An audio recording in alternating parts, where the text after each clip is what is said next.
Welcome to Tell Me Your Story, New Paradigms for a New World. I'm Richard Dugan, your host, and thank you so much for joining us here on Tell Me Your Story. Lou Mari is here with us. This is I like to call it our special edition of Tell Me Your Story. And Lou Mari, 12 months. We're almost wrapping up 12 months of this series of programs that we have been doing. And I'm very excited about the remaining few weeks that we have left here in December. Thank you again for joining me.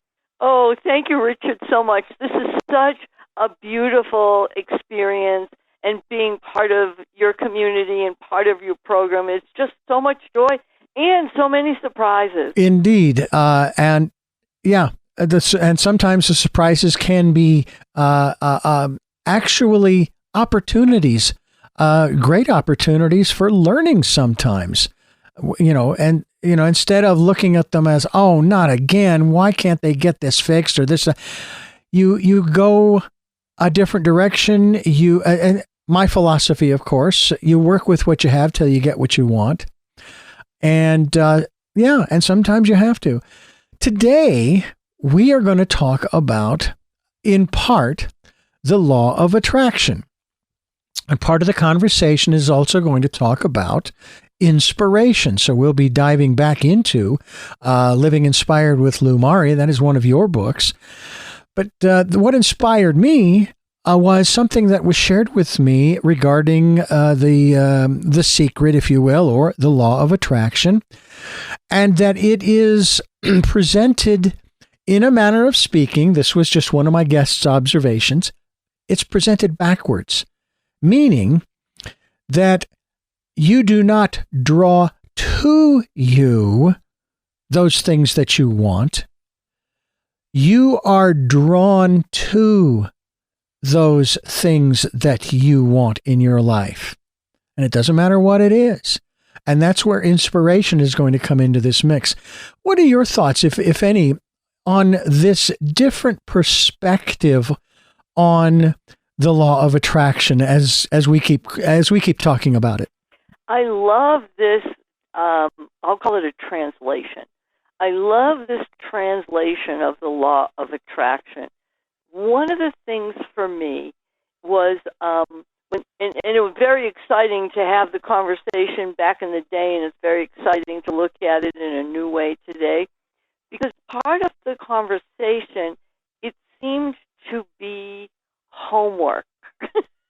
It's like, okay, here's the law of attraction. This is what you need to do in order to attract what you want, right?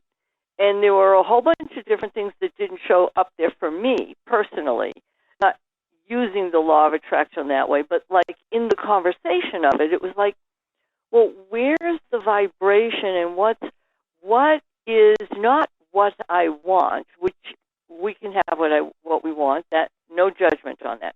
But like, what is the pathway for me?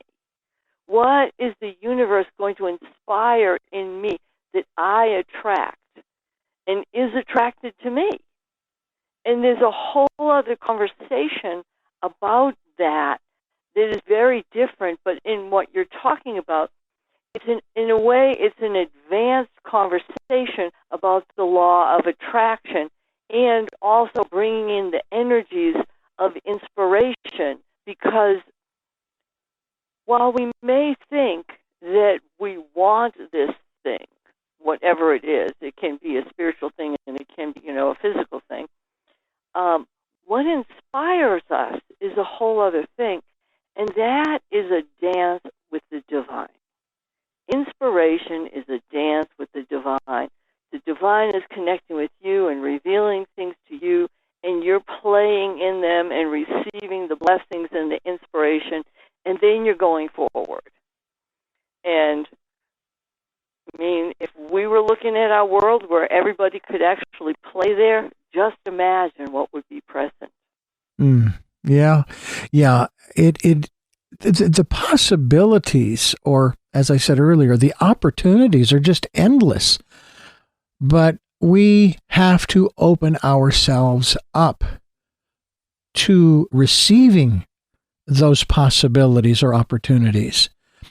And I know that in this world that we live in, not necessarily in this time, but just in this world, we get the message over and over and over again as we are growing up and into adulthood and so forth, that it seems like, well, this is just the way we always do it. And we're not going to do it any other way because this way has always worked. Well, if that were the case, we'd still be walking or maybe riding horses. We certainly wouldn't be in automobiles because that's not the way we've always done it. And then electric cars and non-driving cars, among other things. Now there are people developing flying cars. And that's just the mode of locomotion, if you will, that we're talking about. No planes, no trains, no boats, and so forth. Well, and I think that that's a really wonderful way to look at things, because there's an element of control if you say that's how we always did it, if you say that's the way it's supposed to be, if you say, this is the only way that really works. You're participating in an aspect of control that doesn't really have inspiration, freedom, opportunities, possibilities that we never would have imagined. And that doesn't mean we can't merge things together. I mean, there are some, I'm going way out there, so just we'll laugh about it later. There are some beautiful Zen leaders who can be meditating in a cave for years without eating, and their body is fine. And they can just do that. And it's been spoken of and written about, etc. That doesn't necessarily mean that I want to do that and not have chocolate or my coffee or whatever it is. It doesn't mean that that way of being is going to tell me I can't do the other things that are inspiring me. And I'm saying that for all of us. So there are certain methodologies that they really do work. Do them. Enjoy them. Love them. And there's other things that come into being where open to the possibility. I mean, what all of the, because I love talking about the arts. So all of the different ways of expressing yourself in the arts have grown over the thousands and thousands of years. Some of the techniques are the same, but the vision and the way it's put together is different. 2,000 years ago, the three-dimensional light experiences that they have now as art experiences, where you walk through a room and things change and light up and move and grow around you, that never would have been possible. And if they saw it, they might have thought it was a completely different reality that they walked into. And yet, we can still enjoy that. That's a new way of looking at things. Music is different than it was. And yet, the ancient drumming and chanting is still present. And that doesn't mean that we're not going to listen to, rap music and hip-hop and electronics, etc. And I'm expressing it in these forms because a lot of times when we have a way we do things which is the right way, if it's a limitation of your expression of your soul being, then it may not be inspiring. If it feels like it's home, it may be inspiring, but we want to follow the inspiration and not look at it like, I need to do this, I need to do this, I need to do this. That to me is homework. And I don't know if I want to do too much homework. I've had plenty of homework, although, it's funny you talk about homework. In this day and age, a lot of people are working from home. And And it is true. It's a whole nother thing. Nonetheless, I mean, I work 2 days out of the week from home. However, it's not preparing for some test as far as that's concerned that I have to turn in that assignment in the next class the next morning. So there's sort of the big difference. But when we take a look at some of the innovations just across the board, whether you're talking transportation, whether you're talking education, whether you're talking communication and so forth and so on. I mean, it used to be, obviously in the beginning, you had to walk to where the other person was to talk to them. And now you just push a few buttons and you can actually not just talk to them, you can look at them and they can see you. And that's where we are today.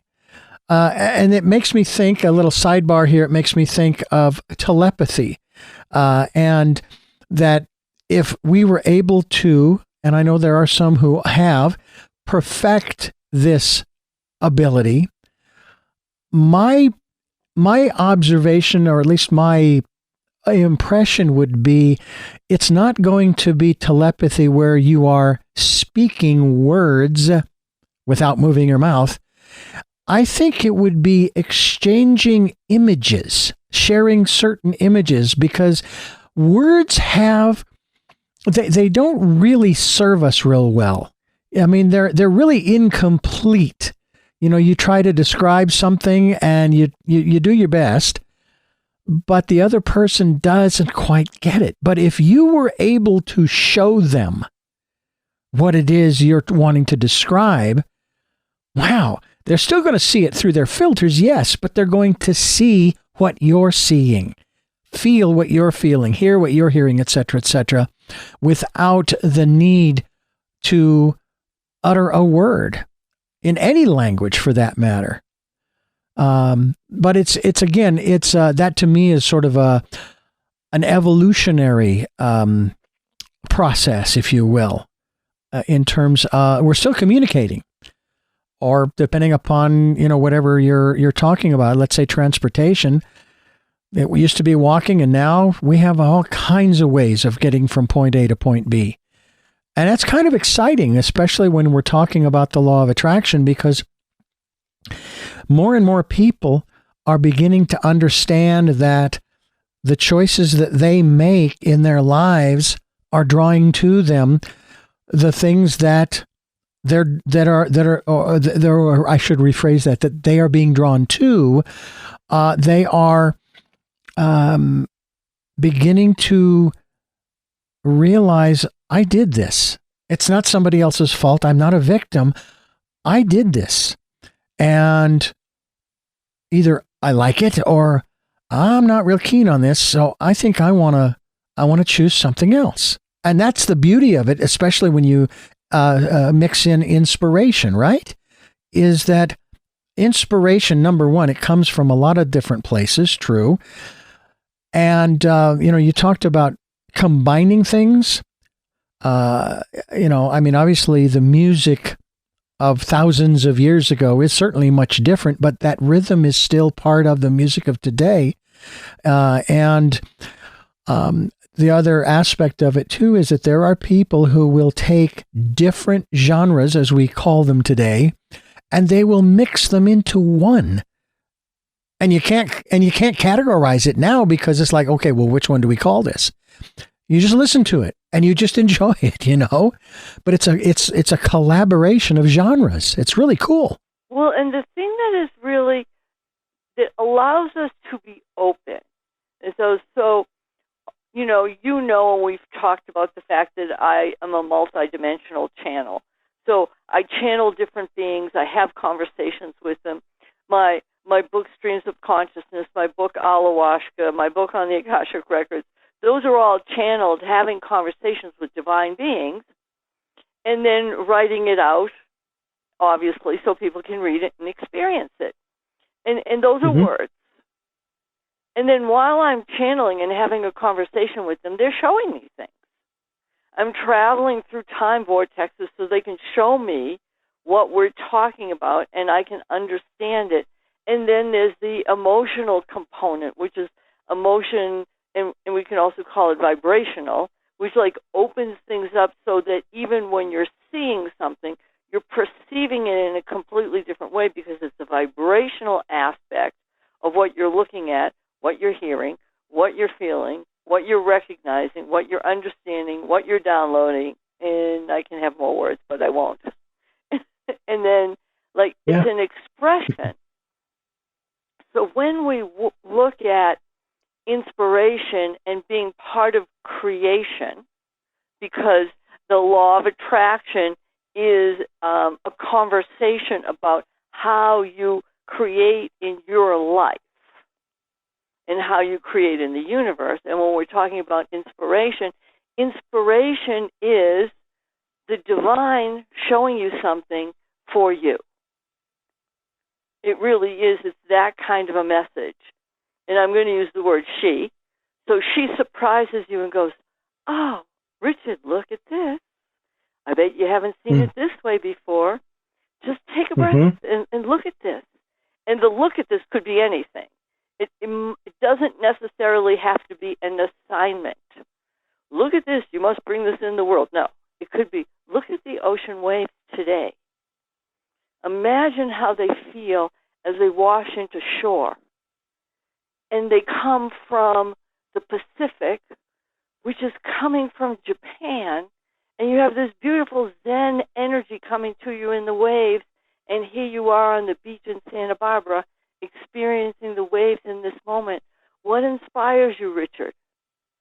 And that's what the divine is sharing with you. And it can be a simple, beautiful moment, and it can be something that you want to take action on. And it can be something that is a message for someone else. It's not even for you. Because in my work, exactly, I receive messages from my clients all the time. It's like, oh. Even when you're not in session. Yes. Yeah. And is it kind of like, oh, by the way, can I share this with you? Because I'm always asking them permission if they want to hear it. Right. It's just for me. Some people that is not a consideration. But for me, I want to know if they're ready for that, open for it, or if they're focusing on something else, and that would be a distraction. But if there's messages or, guidance in their business or in their personal lives or whatever it is, or messages from other beings, I receive them all the time, and then I ask if they want to receive it. And I'm totally cool if they don't. Because then I can say, thank you for sharing. Bye, guys. They respect me. They'll know them. Then some of them might say, can we come back another time? I'm like, sure. Just make sure you ask, and I'll ask. And if they say no, it's cool, right? And they, yeah. Yeah. But, inspiration is so huge that it can be that quiet moment looking at the ocean. And it can be something that comes to you that is such a revelation that your life completely changes. And so when we're looking at, the attraction, the reason inspiration comes to you because it is part of who you are. And with the law of attraction, when you're working with inspiration, that's a whole other area of being. It's way more places to play. And I like to play, Richard. Yes, you do. And what's interesting, the difference here, the thought came to me because you ask your clients if they want the information, as opposed to you chose to go to the doctor to get a diagnosis for what ails you, because you don't know what ails you and you want to know. And the doctor's going to tell you. He's not going to say, you sure you don't want me to tell you? Nah. I just spent my insurance and $85 for the copay. No, I don't want to know. You're not going to do that. Do you find that that that happens often, or is that a rarity that the person doesn't want to hear because maybe they sense that maybe they're not quite ready to hear it? Well, I would say 20% of the time. And so the clients that know me, most of my clients know me well, know that if we're focused on something specific, they might not want to hear something else because we're really focused. So if I bring something else up, then it's like, well, but I really want to talk about this, or I really want to shift this, I really want to see this, I want to bring the energies in for this, all of that, right?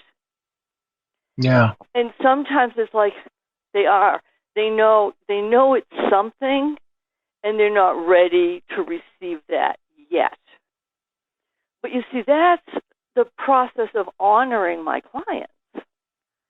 And they honor me by speaking the truth, not, going, oh, she has a message, even though I don't want to hear it, I'll do it anyway. That's not how I work, and they know that. So I'm not going to say, unless it's crucial, I'm going to, we both respect and honor the fact that they can say yes, and I'll say it. And then they can say, thank you, we'll talk about it later, it's all cool. Or they can say, oh, tell me more, I'm really glad you said that, and all the different things that go on there. Or they can say, no, I'm not ready for that right now. And I'm, perfect. Well, let's continue talking about this. Or is this something else you'd like to look at? It's a level of honor and appreciation that goes back and forth that makes their experience on a higher level, and my being able to help and guide and bring more joy and higher frequencies to them. They know they're part of it. I'm not saying this is how it is.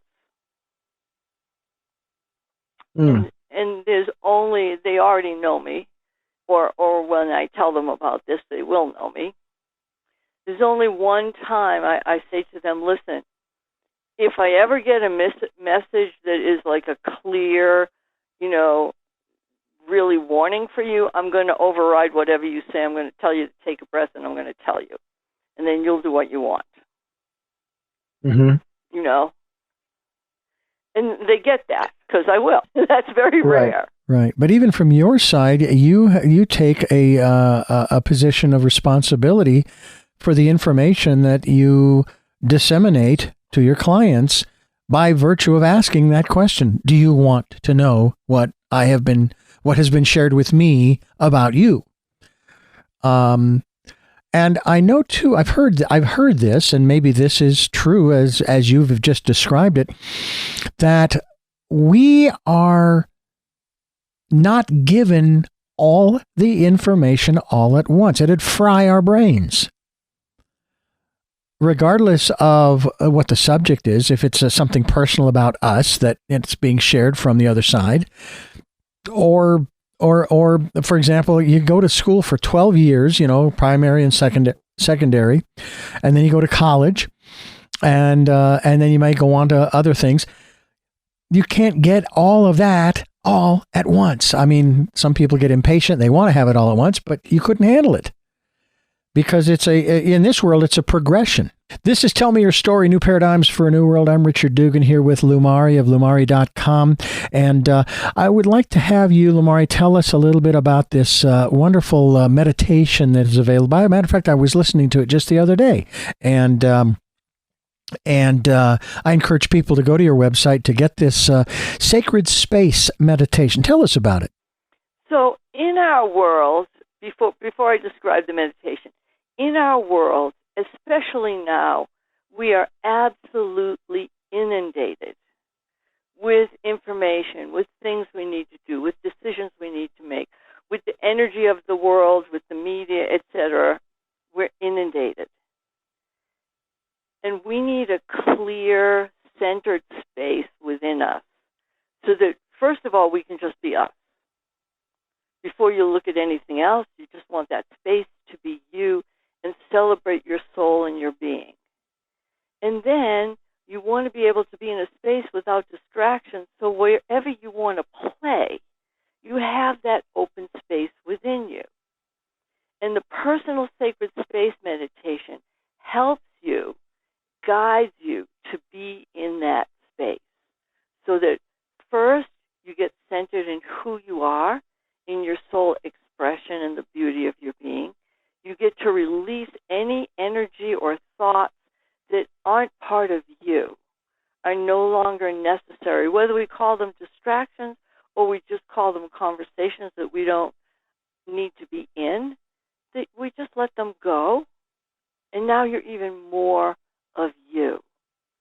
And it's a beautiful way to be centered. And one of the things I love about this meditation is that you can do it when you wake up in the morning and be centered and clear and start your day. You can do it before you go to sleep. You can do it before you start a project. So everything else that you've already been doing, that has a different space, and now you are centered and present to what you're going to do next. And I have clients who, they surprise me. Oh, no, I do this every time right before I get on the plane. They're like, I don't need anybody else's energy. I'm on the plane. I'm just going to fly. Or, yes, I definitely do it when I wake up. And I've had people tell me they do it for family dinners, that they all play this meditation. Everybody takes a nice deep breath, releases everybody, and allows them all to be present and have a great meal. We need this in our lives. And the meditation is clear, it's simple, it's open, so that you can be you. And it's part of the calling for all of us. We're here to be clear and open and present to our gifts in our life. And this meditation helps you do it in a really clear audio way. Absolutely, absolutely. We encourage you to go to lumari.com/sacred space and get your copy, a download that you can listen to on your phone, or if you want to download it on your computer, same thing. And it's, I have been listening to so many different things, including the meditation, that it's just fascinating. Matter of fact, in the coming year, we've got some interesting things coming here on Tell Me Your Story that I'll share just briefly. One of my guests last week or so, his name is Dennis Henson, and he's written a fascinating book called Real Impact. And he has in it all kinds of impactful stories of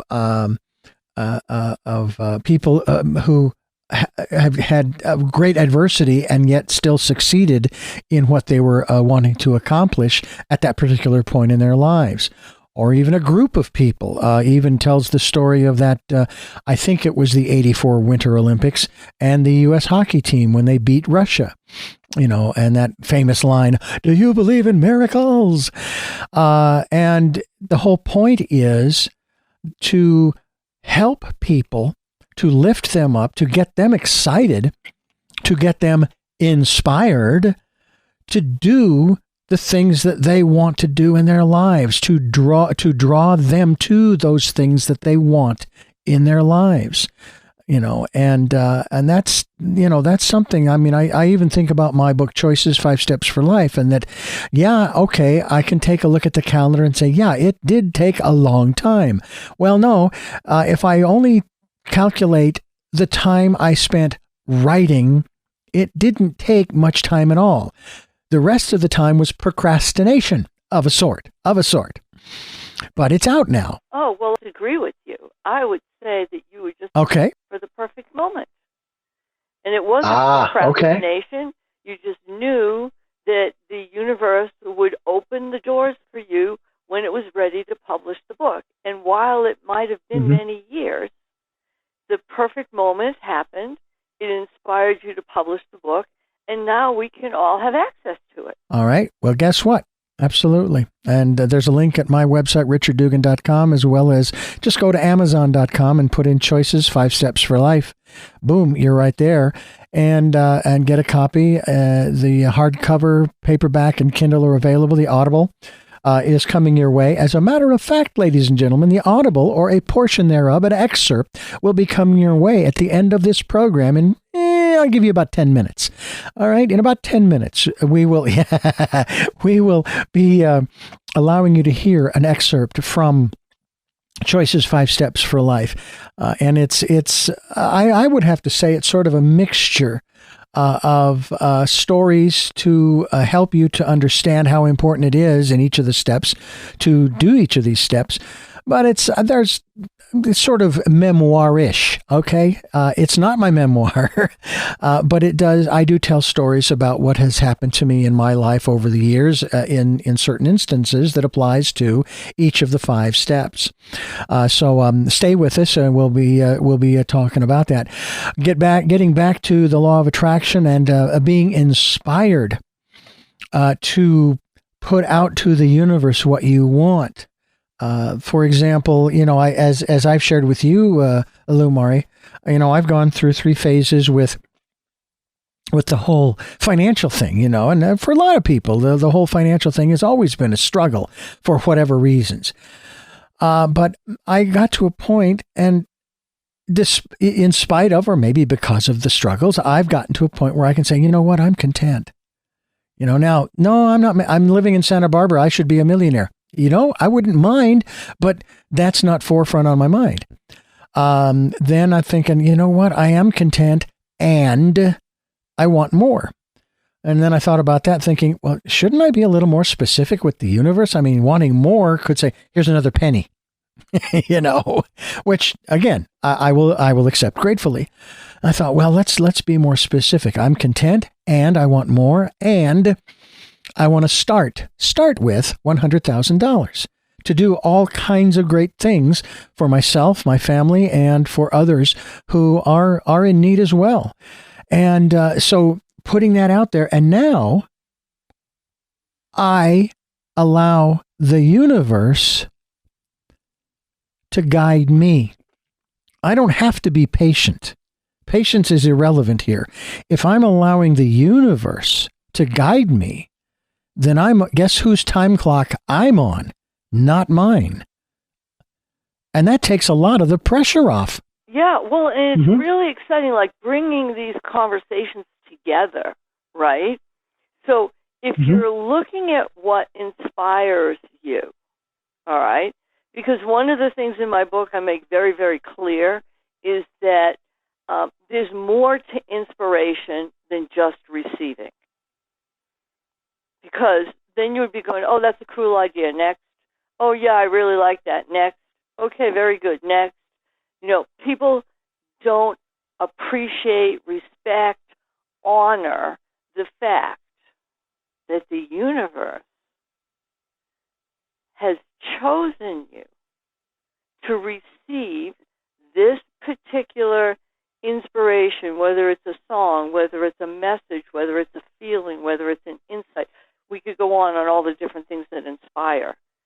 And as you receive this, you have the opportunity to choose to take action from the inspiration you receive.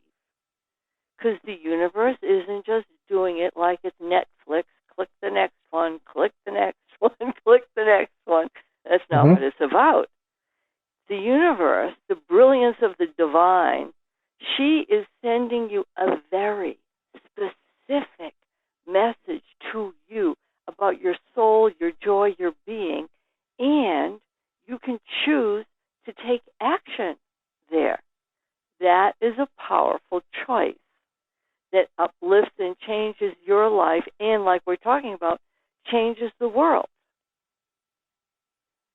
And you know very well, I mean, you've just written a book about choices. You know the power of choice. Yeah. And I will also tell you, too, that as I am recording it for Audible, it's interesting how, on the one hand, I'm thinking, there's this other story, and I'll add that. Well, that'll go in the next edition. But also, I get a certain element of motivation from it. I mean, I wrote it, but at the same time, that doesn't mean that that I can't be motivated by the things that I have written. And it's really an interesting feeling to read my own words and at the same time think that maybe it's almost though like I'm reading someone else's words and, oh, wow, that sounds really cool, No, that's amazing. It is amazing. And I have to agree with you because every once in a while I'll go back and just for fun, I'll read one of my books. And like my first book that I ever published is Alawashka, and it's a channeled book about the universe and creation. And I'll read it and I'll go, whoa, that's amazing. Because, and it's not just, oh, I'm a really cool writer and I'm really smart and I can inspire myself over and over again. It doesn't have to do with that. It's the brilliance of the universe and your experience in the universe coming through has a new connection. Something new is being revealed. And going back to, art again, right? It's like, how many times can you stand in front of the Mona Lisa? How many times can you stand in front of a Degas? How many times can you listen to Chopin? How many times can you listen to Led Zeppelin? I can go on. And their voices and the song and the art inspires you new every time. That is the art of a book, the art of your message, the art of the inspiration that comes through you. And it's brilliant to be able to be open to receive your own messages, to be inspired again. Yeah, and that's interesting that you put it that way because in James Redfield's book, Celestine Prophecy, he talks about the messages that we have for one another. And it never dawned on me until I had written my book and until I started recording it. Oh, even I have messages for me. Yeah, it's fascinating. In the last few minutes here, before we wrap things up here, I want to have you, so to speak, have the last word and share with the listeners a thought or two. Oh, beautiful. Thank you, Richard. Well, you know what, today, because we're talking about inspiration and choice, I want everybody to just take a nice deep breath. And I want you to be open to inspiration. No judgment, no worries, no what do I need to do about it, but just take a deep breath and tell the divine you're listening. Tell the divine you're open for inspiration, however it comes, and that you will make a choice to either follow that inspiration and take action or to share it and be complete. So it's not an assignment. It's just you being there to recognize and appreciate and honor the inspiration that comes into your life. And just by doing that, you are a bigger blessing than you can imagine. Well, we're going to come back again next week, have another conversation about another topic that hopefully will inspire you to move forward in your life as we come to the end of this year. I know I've heard a lot of comments from a lot of different people, some who, oh man, this was a rough year, Well, it depends on your perspective. It was what it was. And we have a new one coming where, guess what? You can either do it all over again, your choice, or you can do something different. And you can say, you know what? I want something different in my life in 2025. And one of those things that we have here is a neat little slogan, live in 25. And we are going to continue to be live, maybe not in the context of a live radio, but we are going to be live in that we're going to continue to put out the kind of programming that will help you and inspire you and encourage you and uplift you and support you in whatever it is that you want to do. And Lumari, I want to thank you for being a part of what we're doing here, especially on this Wednesday special edition of Tell Me Your Story. Oh, Richard, thank you so much. It is such a joy and inspiration and an honor to be part of this. And thank you, my dear. And you are very welcome. And I thank you folks for listening to and in many cases watching Tell Me Your Story, New Paradigms for a New World. We are on 7 a.m. on Sundays and 7 p.m. on Sundays, 1 a.m. Mondays. Wednesdays, of course, here we are at 9 a.m. And then Monday through Friday from 8 to 9 a.m. Streaming live at those times at richarddugan.com with podcasts on SoundCloud, iTunes, TuneIn Radio, Spotify, Stitcher, Player FM, Blueberry. We're on YouTube where you can watch the conversations. And we hope you'll subscribe as well as click notification.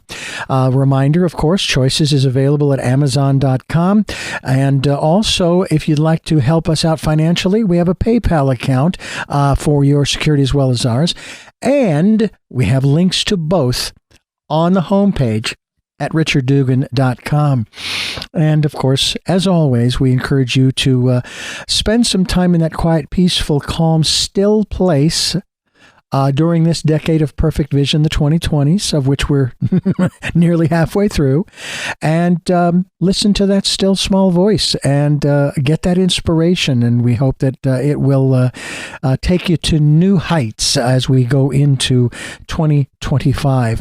With all of that, we now go into another excerpt from my book, Choices, 5 Steps for Life. Step 1. Make a choice. Do you know what choices are available to you? Have you considered all the options? Are there any other possibilities out there that you haven't thought of or even know about? What choices I don't know about, you ask? Yes, that you don't know about. In this, the 21st century, you have access to more information than you can shake a stick at. And you might spend the next 40 years searching and researching to find the possibilities before you make your choice. Well, that's not quite what I'm talking about. What you can do is set a reasonable time frame in which to look for those other ideas, possibilities, options, etc. In most cases, the bigger the decision, the more time you might need to spend on these processes. Search in places you haven't before. Talk to others who have faced similar decisions. In many cases, they can offer words and concepts you haven't thought of before. That's the reason I produce and host the radio program, podcast, and videocast, Tell Me Your Story.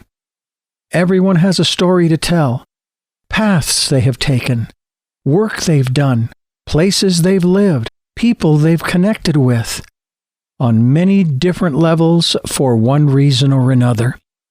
The lessons they learned gave them many things: courage, strength, perspective. That's right, perspective. A point of view that led them to something different. Consider the example of an event. You decide. Taking place within a large circle. The circle is made up of many points. In order to make the best evaluation of the event taking place, you will need to stand for a short time on each one of these points and observe, take notes, and even move to the next point, repeating the process until you have gone around a full 360 degrees, time permitting. Now, take your observations and use them to evaluate the event. You've heard that if 10 people see a car wreck, you'll get 10 different descriptions about it. Now, if you can take at least 10 different positions on the circle, you'll have a well-rounded, pun intended, understanding of the event. And understanding is what I am wanting to achieve with Tell Me Your Story. The theme song, Flesh and Blood, sung by Mary Black, contains the words about how we are encouraged to tell our story and work to understand because we are all made of the same stuff, flesh and blood. We are all made of the same stardust. And our stories might be different. What we feel is the same, maybe at different levels of intensity. However, the emotions are all the same. I have had this as a theme song from the beginning, September 7th, 2007. My wife and I heard the song on our honeymoon in 2002, 2003 in Ireland. It was on a CD called A Woman's Heart. When we moved to Santa Barbara, I had the opportunity of starting Tell Me Your Story, and we talked about what, if anything, would start each program. Back then, it was a radio program, and when I started richarddugan.com, I began to upload each week's audio file to the site and link it to the site for people to listen to. Today, it's available through several different podcast and videocast platforms. The song was chosen because of the line, "Tell me your story." My friend and guest on the program, David Hawthorne, helped to fine-tune the title and subtitle. Telling me that I was a very intelligent person who can talk about all kinds of subjects. However, I will best serve by focusing on spiritual and esoteric guests and subjects. For over 17 years, I have stayed true to that guidance 99% of the time. If it isn't a perfect fit, I work that subject in that direction because I find it hard to turn some subjects down and like the challenge the universe provides to talk about topics that may not fit 100%. And with the universe's support, steer it back to the focal point of the program. Conducting each interview is like opening a present on Christmas morning. I get to look into the world of the guest, find out what they think and why. I get a glimpse into their world, hear about the many ways they achieved their goals, and dealt with their successes and failures, life lessons and learning experiences. I might want to use some of the ideas they share, and at the same time, consider and reject those that just don't feel are right for me at this time. Sometimes, making a choice can be very easy when you listen to your inner voice. I have to work hard some days to stay focused on the words or promptings I receive from my friend, still small voice. I also use those déjà vu experiences to confirm I'm going the right way. You know, those moments in life when you stop, look around and say to yourself, I've been here, done that before. I actually had an entire day that had one déjà vu moment right after another. I thought I was going to go crazy. I was only 7 years old and I didn't understand then the way I do now. When I went to work for some employers, I might have had an experience shortly after working there that told me I was on the right track. Many times, I really needed those experiences because at that time I wasn't feeling all that great about where I was and what I was doing. That kind of confirmation can help me get back on track, refocusing myself on my purpose. Those experiences are like an old friend, and when I don't have them, I miss them. But when they do come around, I feel comforted by the realization that the universe is just encouraging me to continue on the path and in the direction I am going at that time. When I lost my job due to the sale of the station, and my wife quit her job due to a hostile work environment, we moved to Santa Barbara, California. After a year, I started working for the local TV station. Having worked there for less than a month, I was sitting in the control room when, like a wave rolling over the sandy beaches of the Central Coast, I looked around the control room, feeling I had been there before. in that very chair doing the very task I was doing at that time. Patrick, one of my fellow master controllers, was walking across my path as I said, "Hey, I'm having one of those moments where I feel like I've been here before." Now, I have worked in radio since August 29th, 1979, and found nothing quite like the thrill and joy I get creating and producing for radio. So it was strange to find myself there in a TV station, and yet there I was, training for this new job, then feeling I had been there before, and accepting the fact that, for me, I was in the right place. As a side note, as I move forward on my journey, I have been in the right place at the right time, sometimes not having done anything more than following the guidance of the still small voice that I call my friend. And that is a choice I have had to make repeatedly, because like you, I get detoured mentally, emotionally, and physically too, and get reminded by the universe that I will be more at peace inside if I would just be still, listen, and follow the guidance. You are as beautiful as your most beautiful thought. It seems that the more I see others, the more I truly see myself in them.